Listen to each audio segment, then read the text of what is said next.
Voilà, donc l'élevage Manico se situe à Serre-Martial-sur-le-Nez, aux confins de la Charente et de la Charente-Maritime. Et donc la particularité de notre élevage, c'est que tout est produit sur la ferme, du champ à la cuisine. Ça veut dire que nous sommes céréaliers, nous produisons les céréales, ensuite ils sont stockés et transformés en alimentation pour nos oies. Et ensuite, toutes les phases de l'élevage jusqu'à la cuisine et la vente directe sont faites aussi sur la ferme. La troisième particularité que nous avons, c'est que nous avons uniquement des recettes traditionnelles, des rillettes, des grillons, des confits, des plats cuisinés et bien évidemment avec les foie gras, des pâtés, coups farcis et le foie gras d'oie entier. Les trois premières particularités, c'est ce qui fait l'identité depuis toujours, depuis 1974, quand les parents ont commencé l'élevage sur la ferme.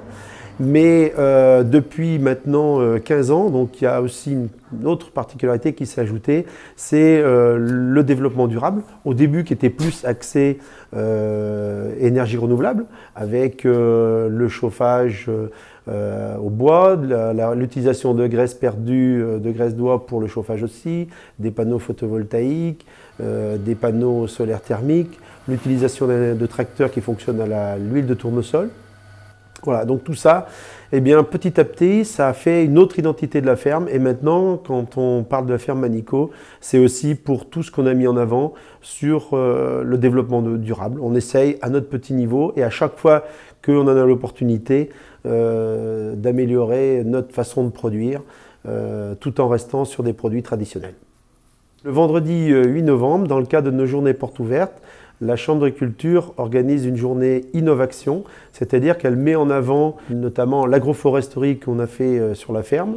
L'agroforesterie, en fait, c'est la plantation d'arbres, d'une part dans les parcours pour les animaux et d'autre part sur une parcelle de céréales de 9 hectares.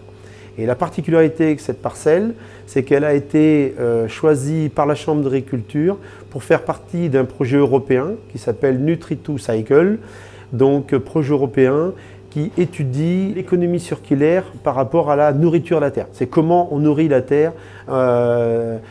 Pour résumer, la terre, elle produit des céréales, nos céréales nourrissent les oies et la terre est nourrie après avec les déjections des animaux. Donc pendant cette journée Innovation vont être présentés d'une part l'agroforesterie par les techniciens de la Chambre, mais aussi donc ce projet européen qui se déroule depuis 2018 et qui va aller jusqu'en 2022.